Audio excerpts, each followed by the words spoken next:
Je m'adresse à vous aujourd'hui avec gravité. Une tragédie se déroule sous nos yeux en République démocratique du Congo. La vie de centaines de milliers d'enfants, de femmes et hommes est en danger. Suivons attentivement ce monsieur avec beaucoup d'attention.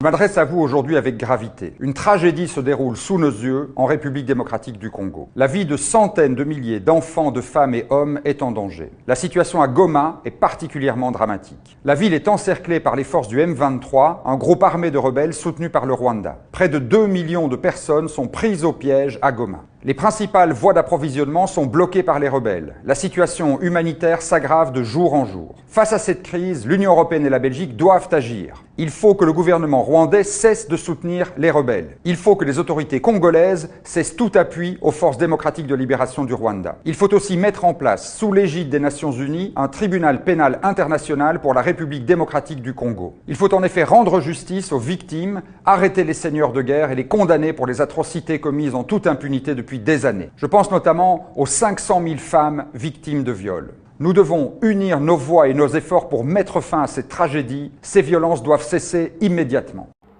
Merci beaucoup, monsieur. Merci à vous qui suivez cette petite vidéo.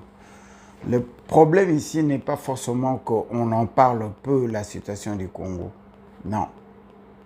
Depuis près de 30 ans, on en parle sérieusement.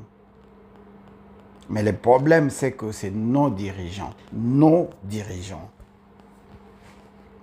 Où est donc passée la promesse de la moindre escarmouche?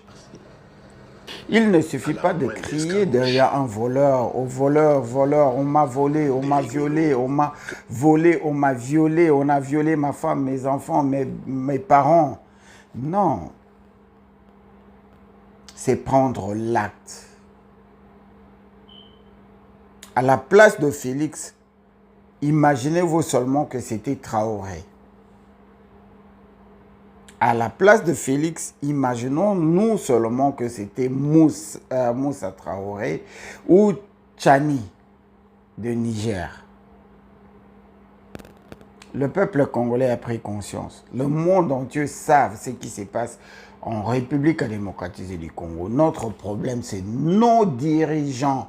Ce sont des traîtres, ce sont des avatars, ce sont des proxys des Occidentaux. Voilà. Merci.